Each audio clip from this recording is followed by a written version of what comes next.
Good afternoon, folks. Today is Friday. This is Raghu here. Yesterday, I had some personal engagement and could not provide you the post-market Nifty analysis. Uh, my apologies for that. Today, we will be going through the post-market analysis. And as you can see, I'm sharing Nifty 50 chart. And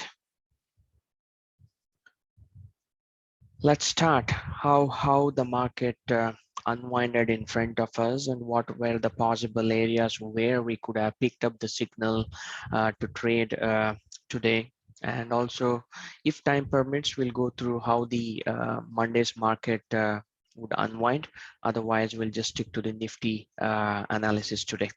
Now, one of the reasons why we are providing this analysis is to ensure that you guys can learn while you trade and also go back and review your trading today and see what were the best possible areas. Now, we saw yesterday after the sharp fall expiry, we had a great pullback. So this morning, market opened just above the CPR and then it formed a sharp reversal pin bar. Now, before this reversal pin bar, how was the market today? When you see the central pivot ranges, today's central pivot range, this CPR is below yesterday's. And if you see for last 3-4 days, moderately bearish, bearish, bearish. So these are proper descending CPRs. So we know that market is trending down. So this is the trend for last 1, 2, 3, 4 days continuously. All right. So you should not have any confusion. What is the trend? This is a trend. Now, when we come to intraday, market never goes in straight direction. It always goes up and down. So in intraday, how to pick up what was the trend? Now, using central CPR range and pivots, you can easily identify the range. Now, first of all, we need to consider that today's price opening is between yesterday's price range. So what does this mean? Yesterday came down, going up. So it is going up from the bottom. Now near central pivot range, we have first 5 minutes candle, reversal pin bar. Now if you have gone through my pivot videos, you would understand what are the key candlestick patterns, price action patterns, which you need to pick near pivots to make a high probability trade. And this reversal pin bar is one of those key candlestick price action patterns. So very soon we'll be making a series of short videos. If you don't have the appetite for long videos, we will be giving you tidbits like 8 to 10 minutes video breaking up the entire market, pivots, Fibonacci, supply and demand, and then we will let you know why I personally prefer pivots. So that is for the weekend and upcoming days. But right now, so first 5 minutes we had a reversal pin bar. What does this show? Okay, this is yesterday's close. Price opens yesterday's above, briefly drops here. So in fact, when the moment first candle opened above CPR, in as per my understandings of pivots, I always advocate the CPR, the top circuit belongs to buyers, the bottom circuit always belongs to sellers. You need to etch this in your mind because it will help you to uh, figure out which direction price is moving. When I say etching, it's like, the horse's eyes are always closed from the both the sides so that it sees one direction. That way you need to understand pivots so that you can pick up very high probability trades and make money. Trust me. Did I take the trade? Yes, I did take the trade. I will just show you in a minute. I only have 7 more minutes for my next meeting. Yes, today I did 4 trades. I was busy. Do you see 9:15 market opens? Within first 1 minute I had entered and it was almost 10 points. Second trade almost around 7 points. This was my CE trade. Before my office 10 a.m. I had completed trades with 7K profit.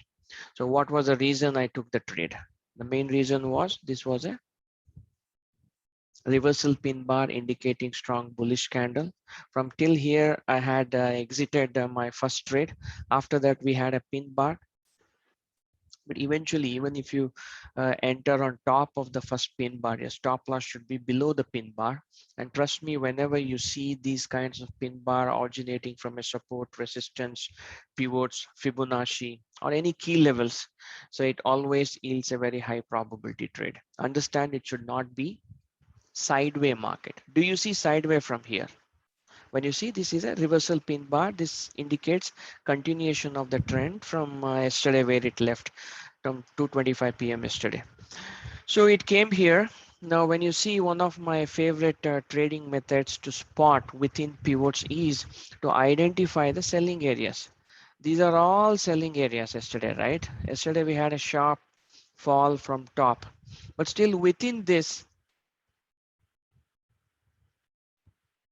was a key point where price tried to come up. Okay, just mark it here. Try to come up, face the resistance, and then continue this direction. So this was a pullback where market tried to pull back, and this was a very strong green candle, and then the red candle pushed it down yesterday's. Now what is happening here? Sellers tried to push up, but buyers made a decision that they are going to take the price down. So this area, the top of this is a key decision making area where sellers made a big decision. So this area I had marked. So even if you had a pivot, you should be worrying about this area. So sometimes from pivot, we know from central CPR, what is the next target? The next target should be the nearest pivot, R1 or previous day high, etc., etc. But when you watch the key important decision areas from previous day, it will give you a crucial hints about how market will perform. Now near here, once came, I had done my 2 trades. I was just waiting curiously. You saw wick to body, engulfing candle, wick to body. The same thing was there on 15 minutes as well. But when it come here, this was a decision making point, right? After a reversal pin bar, we had a doji. Doji is the highest level of indecision. After doji, buyers made a decision to take the price up. That's the reason price went 3 candles up.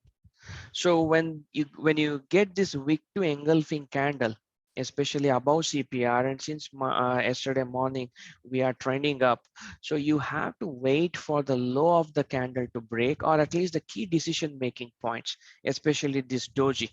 Below this doji is a good indicator to go short, especially in the first fall. So I wouldn't take a shot here. I would just wait and watch the price action. But I pick up this first evidence near the previous resistance zone. We have an evidence of market weakening where sellers made a decision to take the price. Then you get a reversal pin bar. Market tries to go up and forms small doji. When you know this trend line, it broke the trend line, another evidence, but market still went up. So here another short drop, but this pin bar is there. You got a pullback. Now when you get a pullback, so this is where the market is trying to face resistance, right? So we can call from here till here, we have the resistance. Can you take a long trade here? Especially after the fall coming back, you need some price actions. So this zone, just for our understanding purpose, is a resistance zone. Now, do you have any other evidence to go short? Let's observe. Okay, it comes here. Okay, this is market is weakening. Second evidence, because sellers were able to take it down, but you still have this zone as a support. But can you take the trade again in the short? But you have 2 evidence. This one also I'll call it as evidence 3 evidence, where this area is acting as a strong resistance. And you see third evidence, this is the trend line, comes closer to the trend line before even testing the previous resistance area. We have wick to body engulfing candle. When you see so much of evidence in an uptrend. I mean, why I'm telling uptrend is intraday uptrend. Since yesterday afternoon, we are going up. So you know for sure, usually two evidence is enough, but if you are having more than two evidence, you know market is weakening. And also see the pattern, lower high, lower high, lower high, almost same high. So do we have a divergence in RCI, RSI? You can see it. See, prices are at same level. I'm talking from first evidence till fourth evidence. You see here. So you could have taken a shot here because this was the lowest possible stop loss for you, and you should have kept quiet with confidence. So market went up, it went down. So I was busy with my meeting, so I missed this trade, but I entered after the lower CPR was broken and in a pullback here. So this trade, this single candle had 20 points, guys. I'm talking about 18,250 P. Went up, coming back. This always happens, especially for the first time when a lower CPR gets broken, it belongs to sellers. So you should watch this particular area for further price action. It breaks, sellers try to move up. This is a test of the central CPR, and test fails, sellers again dominate and show. So this was your key to take short. Did I take short? Yes, I did take short. What was the time here? It was around 11:55, somewhere here or here I took. Let's check. When was my PE? Yes, 12.5. I took a small trade and then one big trade of more than 11 points, and then I got busy with my work. How far you can go, it's up to you. I always advise that you have to take at least 1:2 risk to reward and then trade. But these were the key areas where you could have taken a trade, but I can break up further scalping opportunities because we had a lot of other scalping opportunities, but right now we will stick to pivots and then the price action areas where we can take proper tradings, and scalping opportunities I will cover in some other videos. Thank you. Have a good day and have a great weekend.